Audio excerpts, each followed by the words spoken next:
Ахмад, Мухаммад сыяктуу ысымы коюлгандар бейишке кирет дешет. Кандай түшүнсөк болот? Бул үчүнчү суроосу, ага жооп берем. Ал эми экинчиге кийинкиде жооп берем. Убакыт таппай калдым. Бул боюнча хадис бар, урматтуу бир тууган, мындай деген. Хадис кутсиде келет дейт да. Инни алейту ала нафси ла удхилун нара ман исмуху Ахмад вала Мухаммад. Хадис кутсиде келет дейт. Аты Ахмад жана Мухаммад болгондорду мен тозокко киргизбейм деген хадис бар дейт да. Ошол кандай деген сөз бар. Хадис дагы бар.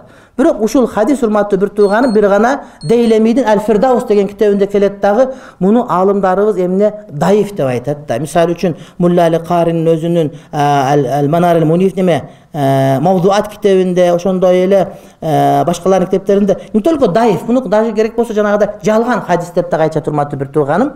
Анан булардын пикири, эгерде кээ бир алымдар булар мавду, ложный хадис эмес, балким жөн эле даиф деп айткан болсо, анда амал кылса болот да. Бирок ошондой болсо да, урматтуу бир тууган, башка бир маселе бар. Бир секундтук сөз. Мухаммед деген ысымда, Ахмад деген ысымда береке бар. Береке бар, урматтуу бир тууганым. Ошол адам ачка болбойт, урматтуу. Ошол үйдө иншалла жакшылык болот. Ага биз толук ишенебиз. Анан бул тема боюнча хадис даиф деген сөз болсо, же ложный деген сөз болсо, маселе токтоп калды деген сөз эмес. Балким бир пайдалар чыгып калган болсо, иншалла айтып бериңер, аракет кылабыз.